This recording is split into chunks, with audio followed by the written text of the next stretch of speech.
I promise not to talk as long as she did. Let's hope if she's going to strip in her garage, the door's closed. Anyway, like I said, I apologize for being late. I was trying to finish payroll, and I thought, well, which is worse, having your staff mad at you for not getting their payroll processed, or servants of God who might be a little more forgiving. I'm the director of the ICU, and I also oversee dialysis, which is a contract service. CCU really falls under cath lab, which is Marty's, but we get some of their patients sometimes. So the ICU, is 15 beds, and some of you have probably been through there. It's very busy, lots of activity going on. It's a closed unit for that very reason, because we don't want people walking in when something might be going on that you might wish you hadn't seen. Plus, it's for patient safety, patient privacy, because it's a pretty open unit, as you know. The curtains, unless you keep the curtains closed, which means the nurses can't see their patients, mostly everything is visible, and that's the reason, because we need to be seeing them under close observation. So it's 15 beds. The staffing ratio is usually 2 to 1, although sometimes they do go 3 to 1. There'll be, a lot of equipment. You'll hear lots of bells and whistles going off all the time. The IV pumps are always alarming. Monitors might be alarming. There's ventilators that could be alarming. So most of the patients are, not all, but most of the patients are usually pretty critical. The ventilators are those machines that assist them to breathe when they can't breathe on their own. Sometimes they're put on ventilators just to control their breathing, because it's either not effective, they're breathing too fast, too shallow, and we want to control it.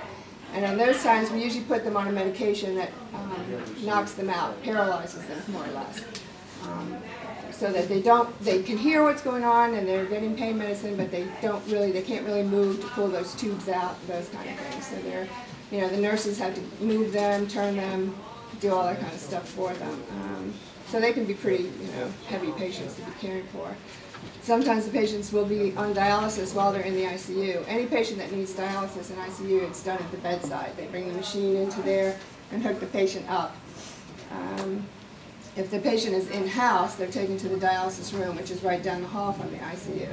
So it's close by in case something goes bad, because those patients can be pretty labile. So the terminology, of course, we don't have a neonatal intensive care unit. Instead of going through the ones we don't have, I'll tell you the ones we do have, which is ICU. A lot of people just call it ICU instead of intensive care unit. The CCU, or coronary care unit, like I said, it really belongs to the cath lab. Dialysis unit, we don't have pediatric intensive care and that, so that's pretty simple. Whether we'll get to those, you never know, as we keep growing. So when patients are on the ventilators, they're mechanical ventilators. They assist the patient to breathe. They'll have a tube down their throat, which is called an endotracheal tube, shortened to ETT a lot of times. I'll just say they've got an E-tube in, something like that. If they have been on the ventilator over a certain amount of time, they usually will get trached. That's where they cut the hole into the trachea here and put the tube in that way. That's a lot more comfortable for the patient, believe it or not, and they get to a point where they can even sometimes eat and talk with that tube in their throat here rather than in their mouth. So if they're on the ventilator for a prolonged time, they will get trached, and it works a lot better. They'll be on cardiac monitors. They're at the bedside. Hard wiring is when they're on a monitor at the bedside. Telemetry is when they're wearing the portable monitor that they can walk around. We don't have portable monitors in ICU. They're all hardwired. So they're all kind of restricted in their movements. We can get them up to the bed. When we want to ambulate them around the ICU, say they've been downgraded but there's not a bed out there, then we can put them on a telemetry monitor and walk them around a little bit. Or we put them on a rolling monitor if we don't have telemetry available in order to ambulate them. Let's see. Pacemakers, some of you might be familiar with pacemakers. They're put in, under the skin and help control the rhythm of the heart.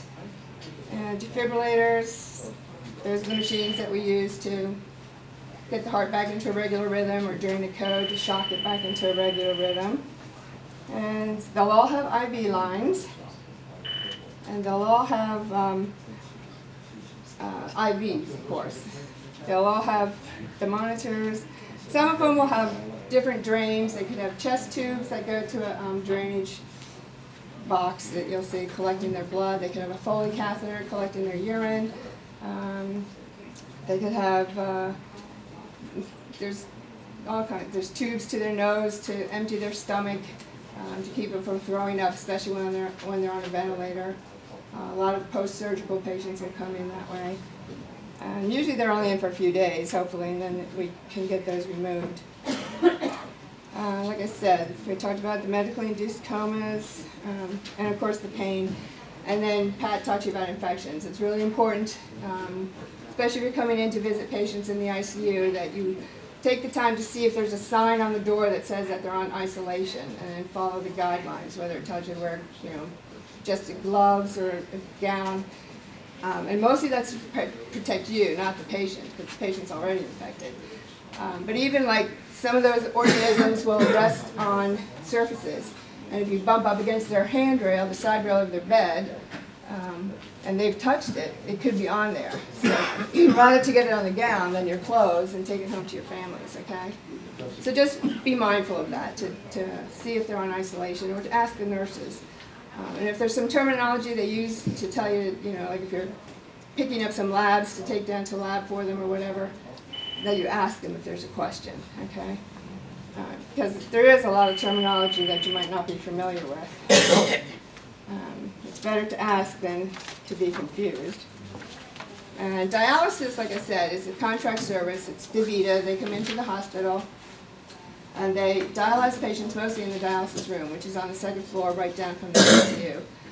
Patients that need dialysis in ICU, they dialyze right at the bedside. And of course, that's where your kidneys are no longer functioning, or they're beginning to fail. Your BUN creatinine is starting to climb, and they'll start to dialyze you.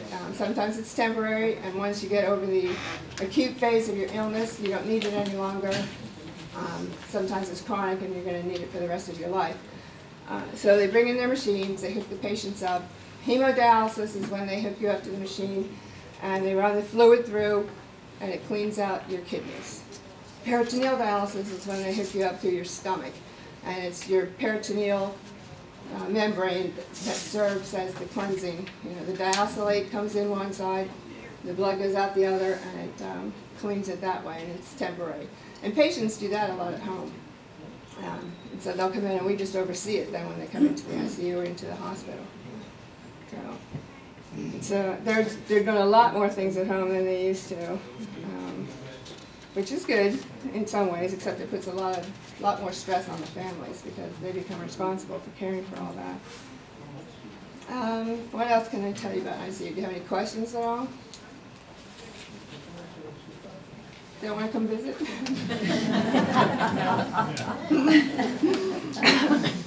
Like I said, we really appreciate that you guys are there, because there's, like I said, lots of times when there's a need in ICU for support for these families. So many of them have their loved ones down here, and they all live somewhere else in the country. So even if it's not a family request, we might request it just for the patient to have a little comfort. But I know it's a big help, so we appreciate it. You sure there's no questions? Mine's kind of short and sweet. Okay, good. And again, sorry for being late. Nice to have your coffee break.